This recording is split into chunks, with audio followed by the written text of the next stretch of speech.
네, 신부는 작은 딸로 바꾸겠습니다. 이미 결정됐다.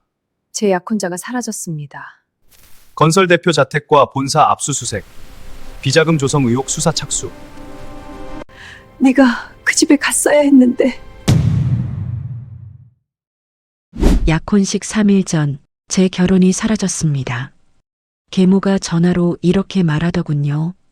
큰딸은 좀 예민해서요. 대신 우리 지연이가 더 잘 어울립니다. 그날 밤 아버지는 제 눈을 피하며 말했습니다. 이번엔 동생이 하는 게 맞다. 4년 뒤 그 집에는 압류 딱지가 붙었습니다. 그리고 계모는 제 앞에 무릎을 꿇었죠. 그날 이야기를 해볼게요. 2017년 가을이었습니다. 저는 그때 31살이었고 5년째 같은 회사에서 계약직으로 일하고 있었습니다. 마케팅 팀이었습니다. 연봉은 3,400만 원이었고 매년 계약 갱신을 앞두고 조마조마한 시간을 보내는 게 일상이 됐었죠. 주변 친구들은 그 나이에 결혼을 많이 했습니다. 저도 곧 할 것 같았습니다. 최민준 씨와의 약혼식이 사흘 뒤로 잡혀 있었으니까요. 최민준 씨는 건설사 대표의 아들이었습니다. 키가 크고 말이 부드럽고 처음 만났을 때부터 매너가 좋았습니다. 우리 아버지도 그를 마음에 들어 했고 계모도 처음에는 참 반듯한 사람이라고 했습니다. 사실 저는 그분을 그렇게 뜨겁게 사랑했던 건 아니었습니다. 하지만 안정적인 사람이라고 생각했습니다. 적어도 아버지가 좋아하는 사람이었고 그것으로 충분하다고 생각했습니다. 저는 그런 사람이었습니다. 늘 이 정도면 됐다고 스스로를 설득하는 사람. 약혼식 3일 전 저는 퇴근 후 집으로 왔습니다.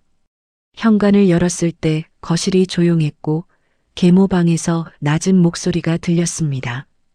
전화 통화를 하고 있었습니다. 저는 신발을 벗으려다 멈췄습니다. 뭔가 이상했습니다. 목소리를 낮추는 방식이 평소와 달랐습니다. 그러니까 그쪽에서 한 번만 더 생각해 보시면 어떨까 해서요. 큰딸이요? 예, 맞아요. 사실 윤경이는 좀 까다로운 면이 있어서요. 예민하고 고집이 세거든요. 솔직히 말씀드리면 저는 그 자리에 굳어버렸습니다. 우리 지연이가요, 성격이 훨씬 밝아요. 부침성도 있고 두 분이 잘 어울릴 것 같다고 제가 느꼈거든요. 홍기도 됐고 집안에서도 그렇게 결론이 날 것 같습니다. 예. 걱정 마세요. 제가 잘 정리해 드릴게요. 전화가 끊기는 소리가 났습니다. 저는 숨을 참고 있었습니다. 계모 방문이 열렸습니다. 박정숙. 아버지와 재혼한 지 9년이 됐습니다. 그녀는 복도에서 저를 발견하고 잠시 표정이 굳었습니다. 그러나 곧 아무렇지 않은 얼굴이 됐습니다. 왔어? 밥은 먹었어? 저는 대답하지 못했습니다. 왜 그렇게 서 있어? 들어와서 씻어. 그녀는 그렇게 말하고 부엌으로 걸어갔습니다. 저는 그날 밤 아버지 방 앞에 서 있었습니다. 노크를 하려고 손을 들었다가 내렸습니다. 다시 들었다가 또 내렸습니다. 결국 문을 두드렸습니다. 아버지, 들어와. 아버지는 안경을 쓰고 뭔가를 읽고 있었습니다. TV가 켜져 있었지만 소리가 없었습니다. 방 안은 어두웠습니다. 드릴 말씀이 있어서요. 그래, 앉아. 저는 앉았습니다. 그리고 물었습니다. 아까 계모가 전화 통화하는 거 들었어요. 민준 씨 쪽에 연락하신 건가요? 아버지는 아무 말 없이 안경을 벗었습니다. 아버지, 윤경아, 제가 잘못 들은 건가요? 아닌 거죠? 침묵이 있었습니다. 길고 깊은 침묵이었습니다. 아버지는 창문 쪽을 봤습니다. 제 눈을 보지 않았습니다. 이번엔 동생이 하는 게 맞겠다. 저는 그 말을 듣고 뭔가가 조용히 부러지는 소리를 들었습니다. 크게 부러지는 소리가 아니었습니다. 아주 조용히 그러나 분명하게. 마치 오래된 나뭇가지가 눈의 무게를 이기지 못하고 꺾이는 것처럼요. 이유가 뭔데요? 집안 체면이라는 게 있어. 체면이요? 지연이가 더 잘 어울린다고. 그쪽에서도 그렇게 생각한 모양이야. 저는 웃음이 났습니다. 웃음이 날 상황이 아닌데 이상하게 웃음이 났습니다. 그쪽에서 그렇게 생각한 게 아니잖아요. 계모가 그렇게 만든 거잖아요. 아버지는 대답하지 않았습니다. 아버지, 왜 말씀 안 하세요? 이미 결정된 일이야. 이미요? 제 약혼인데요? 윤경아. 저는요? 저는 어떻게 되는 거예요? 아버지는 그때도 제 눈을 보지 않았습니다. 창문 너머 어딘가를 보고 있었습니다. 그 눈빛은 제가 이후로도 오랫동안 잊지 못했습니다. 미안함도 분노도 아닌 그냥 피로한 눈빛. 결정을 이미 해버린 사람의 눈빛. 다른 사람 만나면 되지. 저는 아무 말 없이 일어났습니다. 방으로 돌아와 불도 켜지 않고 앉아 있었습니다. 울지 않았습니다. 울 수가 없었습니다. 눈물이 나오려면 뭔가가 살아있어야 하는데 그 순간 저는 뭔가가 죽어버린 느낌이었습니다. 엄마가 살아있었다면 달랐을까? 그 생각이 처음으로 들었습니다. 엄마는 제가 12살 때 돌아가셨습니다. 그 이후로 아버지는 5년 뒤에 박정숙과 재혼했고 저는 그때부터 늘 뭔가를 양보하는 쪽이었습니다. 나는 왜 늘 양보하는 쪽일까? 그날 밤 저는 그 생각 하나를 품고 잠을 청했습니다. 잠은 오지 않았습니다. 약혼식 전날 저녁 양가 가족 모임이 있었습니다. 최민준 씨 부모님, 그쪽 친척 몇 분, 우리 집 쪽에서는 고모 부부와 작은아버지 가족이 왔습니다. 장소는 강남의 한정식 집이었습니다. 계모가 예약한 곳이었습니다. 저는 가지 않으려 했습니다. 그런데 아버지가 말했습니다. 와야 한다. 자리가 어색해진다. 저는 갔습니다. 왜 갔는지 지금도 잘 모르겠습니다. 마지막까지 어딘가 달라지기를 바랐던 것 같습니다. 아버지가 뒤늦게라도 제 편을 들어줄 것 같다는 헛된 기대를 품고 있었던 것 같습니다.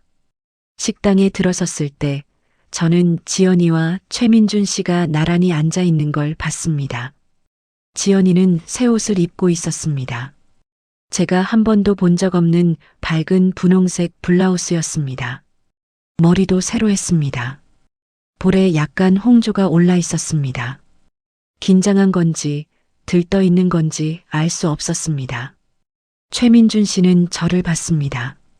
잠깐 눈이 마주쳤습니다. 그는 시선을 피했습니다. 저는 조용히 말석에 앉았습니다. 계모가 밝게 말했습니다. 어서 오세요. 어서 오세요. 두 분이 잘 어울리죠? 처음 봤을 때부터 제가 느꼈어요. 최민준 씨 어머니가 웃으며 말했습니다. 지연 양이 참 밝고 예쁘네요. 처음에 여쭤볼 걸 그랬어요. 허허. 그 말에 몇 사람이 웃었습니다. 저는 반찬을 집어들었다가 내려놓았습니다. 고모가 제 쪽을 봤습니다. 아무 말도 하지 않았습니다. 그러나 눈빛이 이상했습니다. 묻고 싶은 게 많은 눈빛이었습니다. 고모부가 조용히 제 쪽으로 몸을 기울이며 물었습니다. 윤경아, 너 괜찮아? 저는 웃었습니다. 네, 괜찮아요. 그게 사실이야? 내가 양보한 거야? 그냥 그렇게 됐어요. 고모부는 아무 말도 하지 않았습니다. 젓가락을 들었다가 다시 내려놓더니 아버지 쪽을 한번 보고 입을 다물었습니다. 식사 중간에 계모가 일어서더니 말했습니다. 두 분이 인사를 드려야 할 것 같아서요.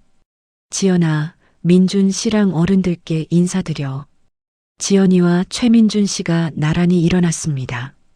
박수 소리가 났습니다. 저는 그 박수 소리를 들으면서 조용히 물을 한 모금 마셨습니다. 유리컵이 식탁에 닿는 소리가 유독 크게 들렸습니다. 작은 어머니가 저를 봤습니다. 잠깐 눈이 마주쳤다가 그녀도 시선을 돌렸습니다. 그리고 어디선가 속닥거리는 소리가 들렸습니다. 큰딸은 왜 저기 있어? 어쩌다 그렇게 됐대. 자기가 싫다고 했다나 어쨌다나. 아이고, 체면이 있지. 저는 그 말을 듣고도 표정을 바꾸지 않았습니다. 표정을 바꿀 기력이 없었습니다. 그날 밤 집으로 돌아오는 택시 안에서 저는 처음으로 울었습니다. 소리를 내지 않았습니다. 그냥 눈물이 흘렀습니다. 기사님이 룸미러로 한번 보더니 음악 볼륨을 조금 높여줬습니다. 고마웠습니다. 아무 말도 없이 그냥 음악만 높여주는 그 배려가 그날 제가 받은 유일한 위로였습니다. 집에 도착해서 계모와 마주쳤습니다. 윤경아, 너도 이해해줘. 나도 고민 많이 했어. 저는 아무 말도 하지 않고 방으로 들어갔습니다. 계모가 뒤에서 말했습니다. 집안 체면이라는 게 있잖아. 민준 씨 집에서도 원하는 사람이 있는 거고. 방문을 닫았습니다. 이불을 뒤집어 쓰고 한참 천장을 바라봤습니다. 그때 문득 최민준 씨와 처음 만났던 날이 생각났습니다. 그가 말했었습니다. 아버지 회사에서 요즘 큰 프로젝트를 진행 중이라고, PF 대출을 크게 썼다고, 공사 규모가 크다고. 그때는 자랑처럼 들렸습니다. 지금 돌아보면 조금 다르게 들리기도 했습니다. 하지만 저는 그때는 그 생각을 더 이어가지 않았습니다. 그럴 여유가 없었습니다. 그로부터 석 달이 지났습니다. 저는 그 사이 많이 달라진 것이 없었습니다. 같은 회사를 다니고 같은 시간에 출근하고 같은 시간에 퇴근했습니다. 주말에는 혼자 밥을 먹거나 오래된 친구 미나를 만났습니다. 미나가 한번 물었습니다. 너 진짜 괜찮아? 괜찮아. 그냥 괜찮아는 다 안 괜찮다는 말이야. 다 알아. 저는 웃었습니다. 시간이 지나면 괜찮아지겠지.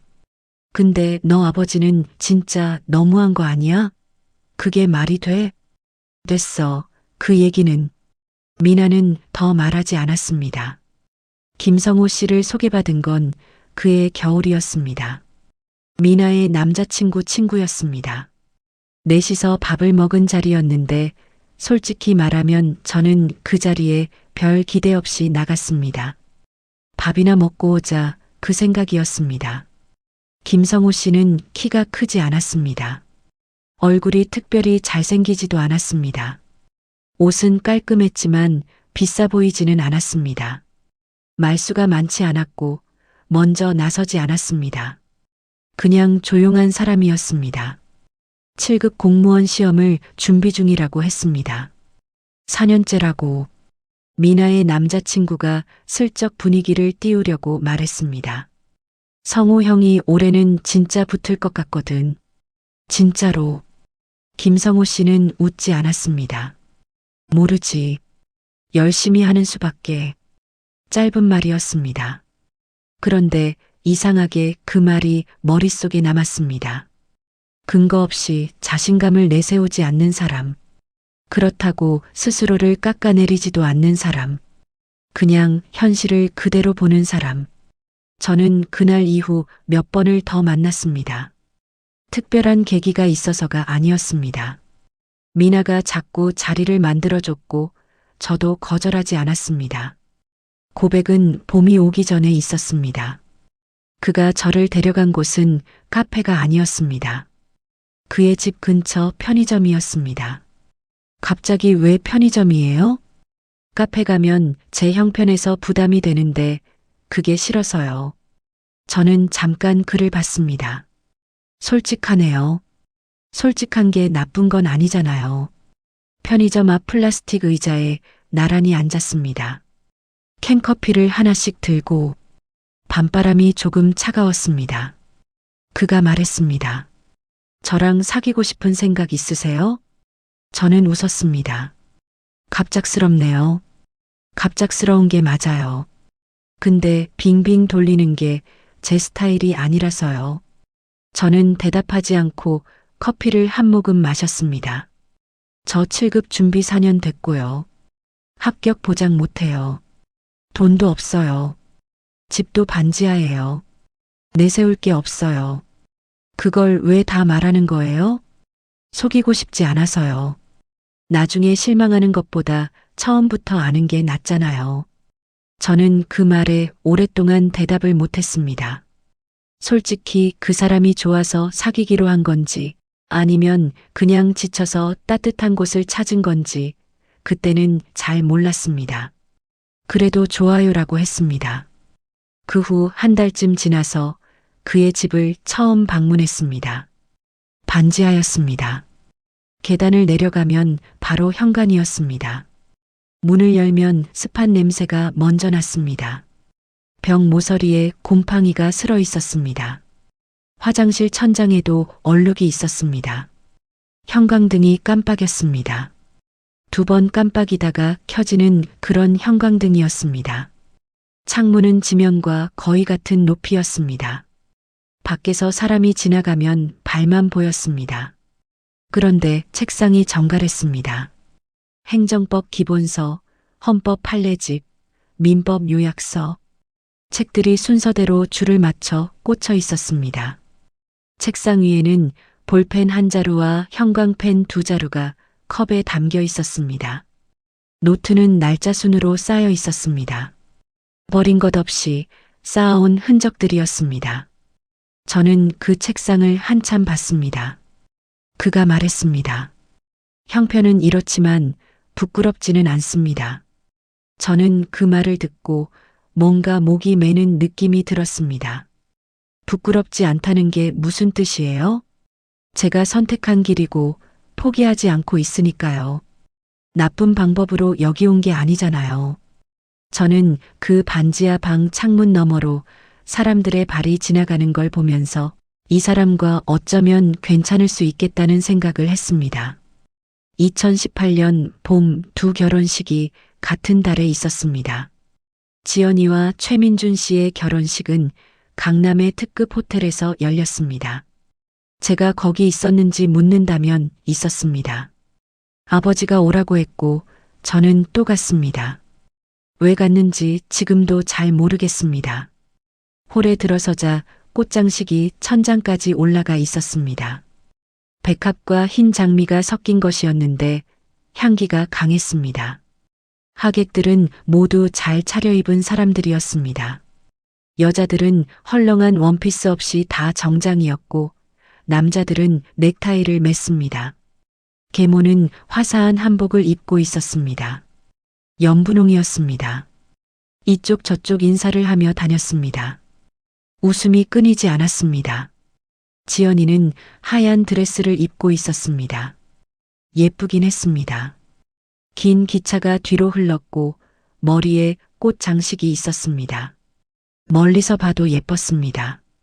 최민준 씨는 웃고 있었습니다. 저는 구석자리에 앉아서 물을 마셨습니다. 고모가 제 옆에 와서 앉았습니다. 윤경아. 네. 많이 힘들지? 괜찮아요. 괜찮다는 말 너무 하지 마라. 안 괜찮아 보이거든. 저는 대답하지 않았습니다. 하객들 사이에서 누군가의 대화 소리가 들렸습니다. 저 집 사위 엄청나다더라.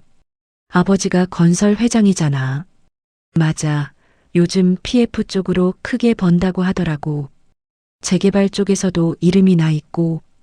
저는 그 말을 들으면서 식어가는 사람처럼 앉아 있었습니다. 저와 성호 씨의 결혼식은 그보다 일주일 뒤에 있었습니다. 구청 예식장이었습니다. 생각보다 깔끔하긴 했습니다.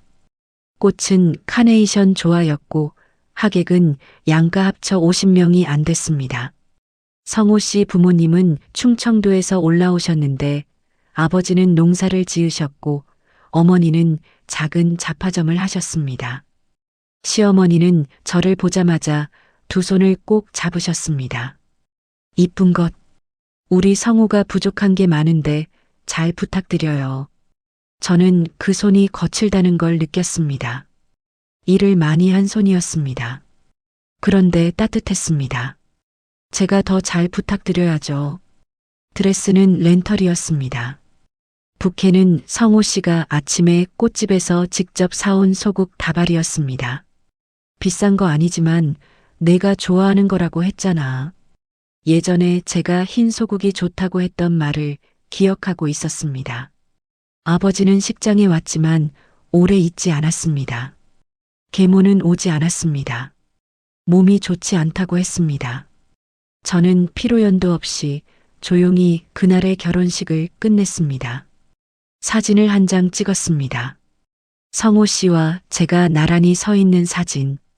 제 손에 소국 다발이 들려 있었습니다. 그게 다였습니다. 그래도 웃고 있었습니다. 신혼집은 성호 씨의 반지하 집이었습니다.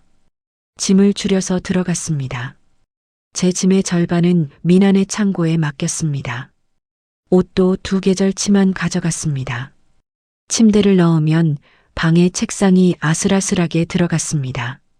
첫날 밤 우리는 형광등 아래 앉아서 컵라면을 먹었습니다. 이사 후 정리하느라 밥을 못했습니다.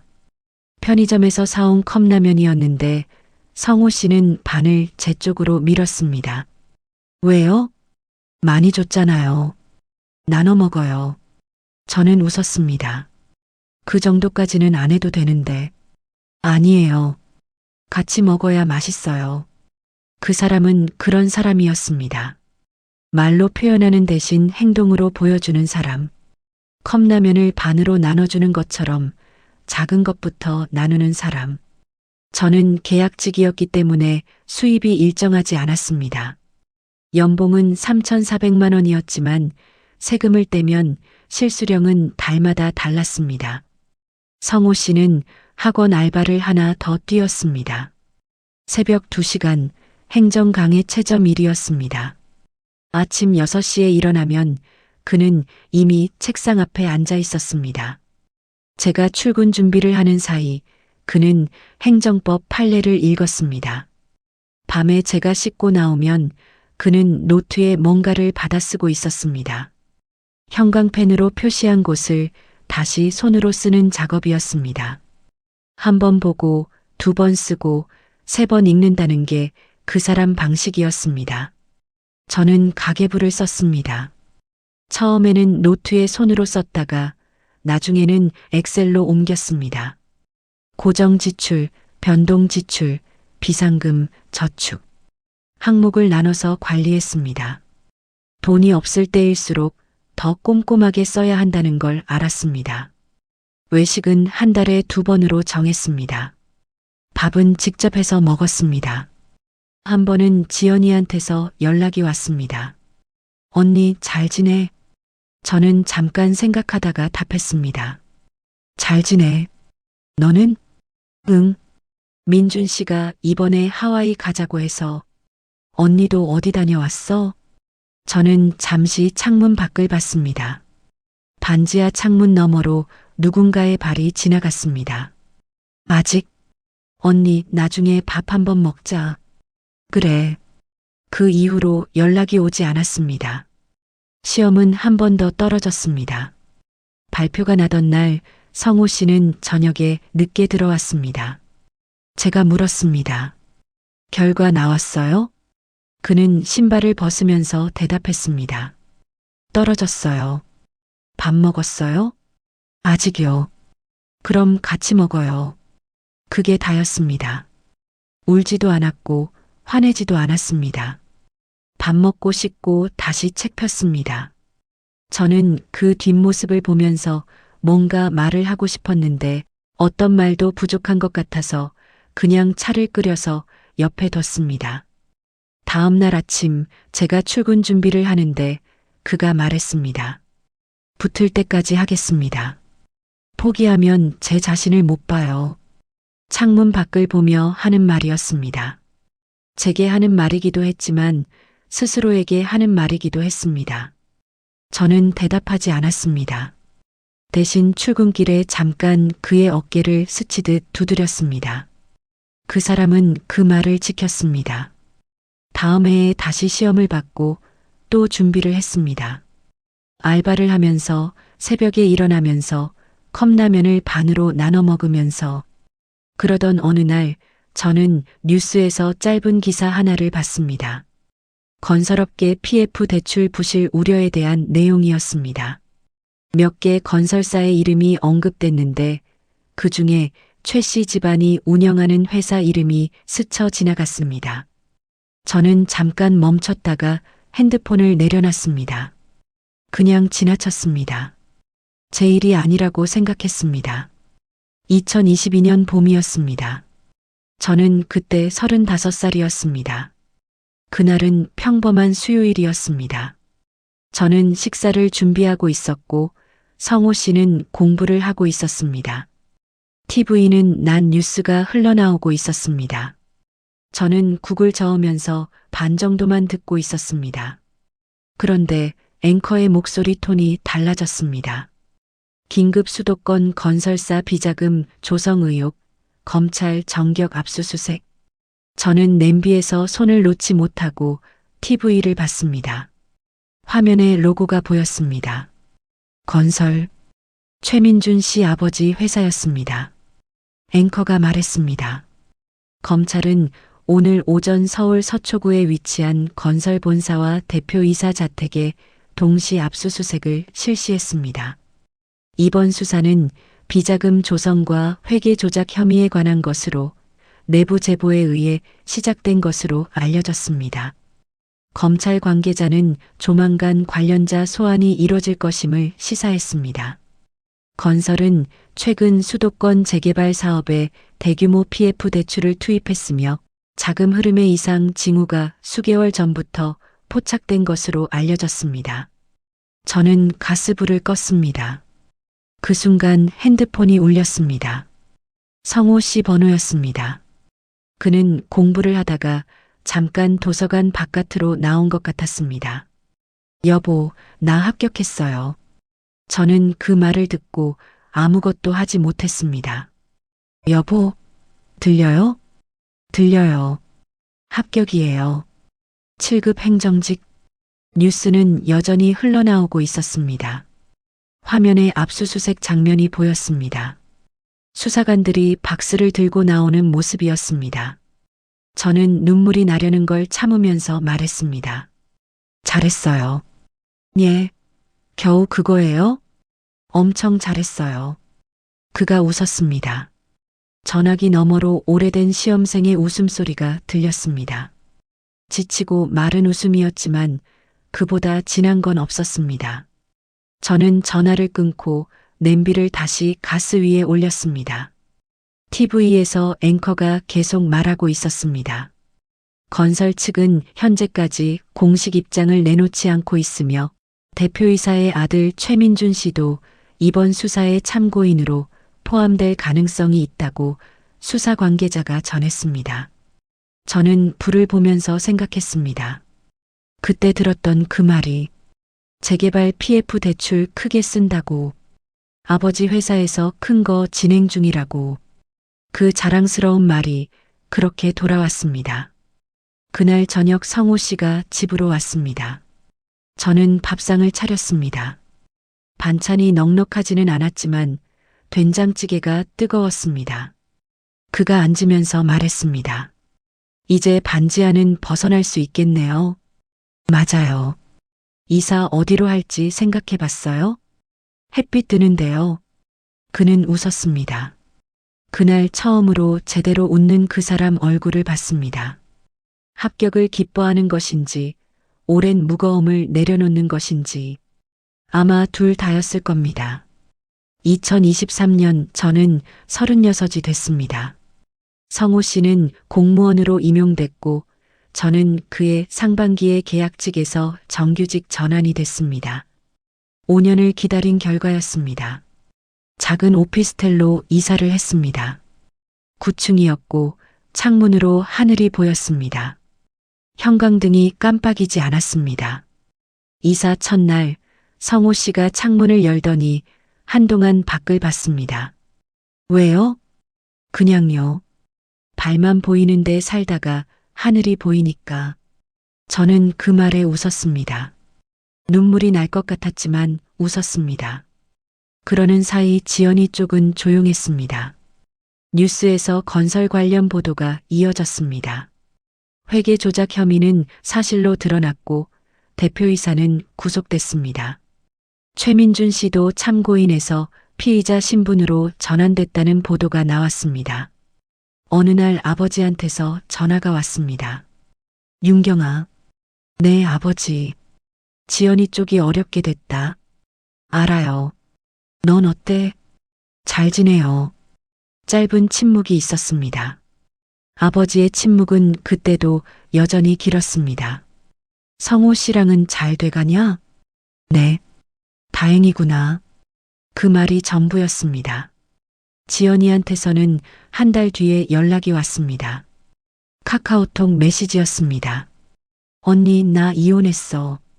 저는 그 메시지를 오래 봤습니다. 그랬구나. 응. 많이 힘들어. 저는 어떤 말을 써야 할지 생각했습니다. 이 상황에서 무슨 말이 맞는 말인지, 위로를 하면 거짓인 것 같고, 모른 척하면 너무한 것 같고, 결국 이렇게 썼습니다. 힘들면 힘들다고 해도 돼. 시간이 지나면 괜찮아져. 지연이가 말했습니다. 언니는 어떻게 그렇게 잘 버텼어? 저는 대답하지 않았습니다. 내가 잘 버텼다고 생각하지 않았습니다. 그냥 시간이 지났을 뿐이었습니다. 일주일 뒤 아버지한테서 다시 연락이 왔습니다. 이번에는 입원했다는 소식이었습니다. 위 질환이었습니다.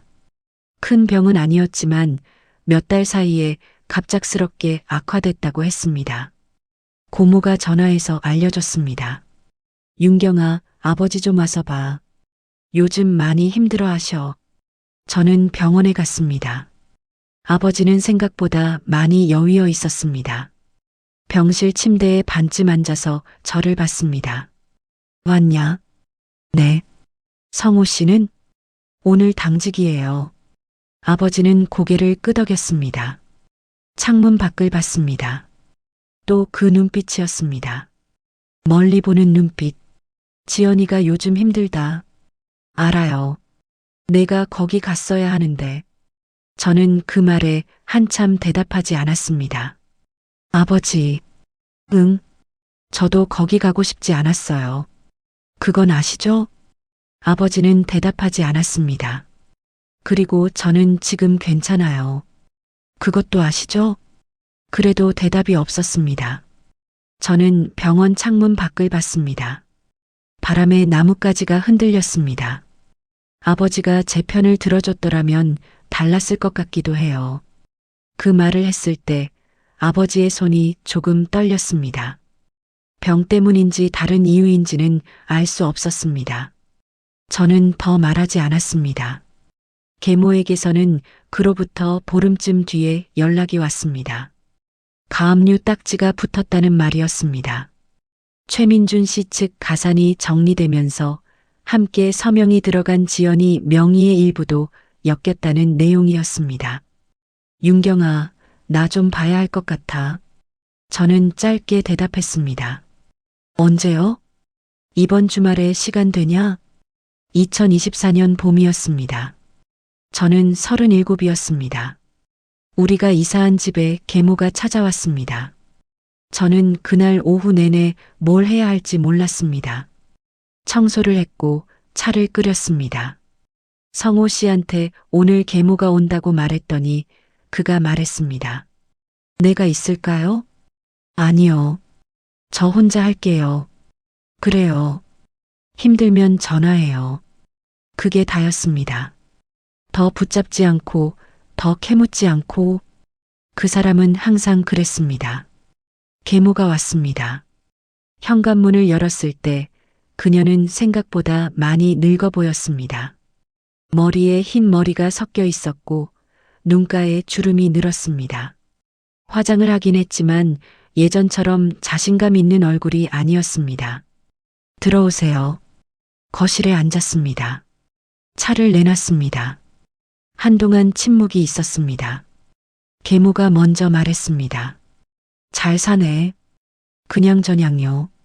성호 씨가 공무원 됐다고? 네. 다행이다. 그 말이 조금 이상하게 들렸습니다.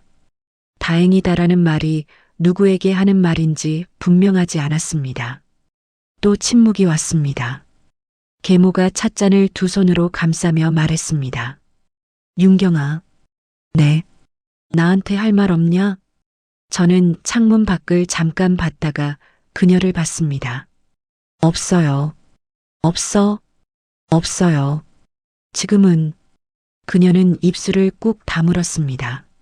찻잔을 내려놓더니 두 손을 무릎에 올렸습니다. 내가 잘못했다. 저는 대답하지 않았습니다. 그 집에 내가 갔어야 했는데 저는 그렇게 생각하지 않아요. 그녀가 저를 봤습니다. 그 자리가 처음부터 제 자리가 아니었을 수도 있어요. 그리고 제가 지금 여기 있는 건 거기 못 가서가 아니에요. 제가 선택한 거예요.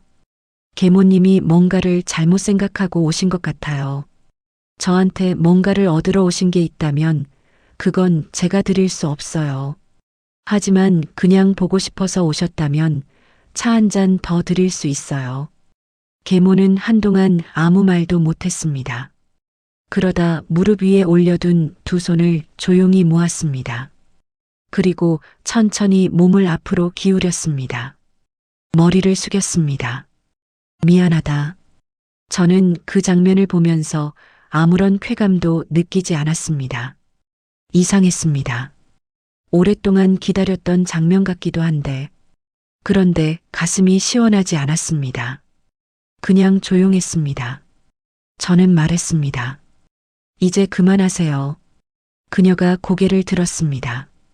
지연이 좀 잘 챙겨주세요. 동생이잖아요. 계모는 눈이 붉어져 있었습니다.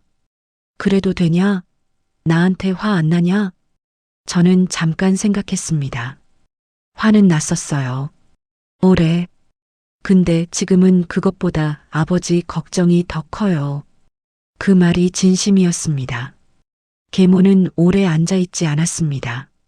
차를 다 마시고 가방을 들고 일어섰습니다. 현관에서 신발을 신으며 말했습니다. 잘 살아, 윤경아. 네. 그녀가 문을 나섰습니다. 저는 문을 닫고 잠깐 그 자리에 서 있었습니다. 창문으로 햇빛이 들어왔습니다. 오후의 햇빛이 마루 위에 길게 깔렸습니다.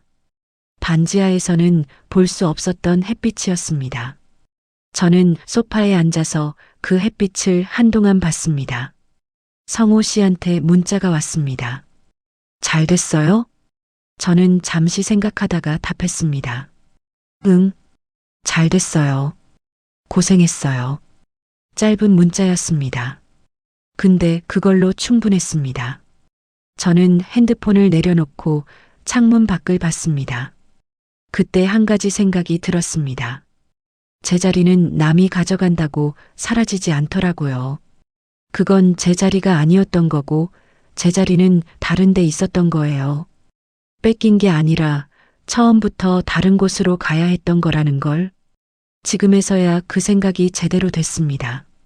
봄 햇살이 마루 끝까지 닿아 있었습니다. 그 이후로 아버지의 건강은 조금씩 회복됐습니다.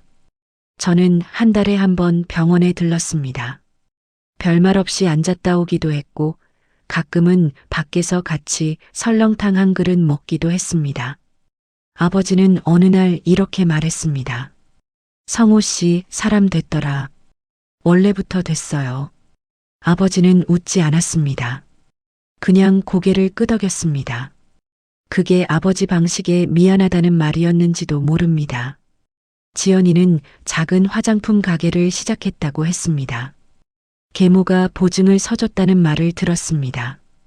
그 소식을 들었을 때 저는 이상하게 다행이라는 생각이 들었습니다. 인생이 그렇습니다. 멀리 돌아가는 것처럼 보여도 결국엔 자기 자리를 찾게 돼 있습니다. 저는 지금도 가계부를 씁니다. 엑셀로. 달라진 건 항목이 하나 추가됐다는 것입니다. 여행. 올해 안으로 처음으로 해외여행을 가기로 했습니다. 성호 씨한테 어디 가고 싶냐고 물었더니 말했습니다. 햇빛 많은데요. 저는 웃었습니다. 그 사람다운 대답이었습니다.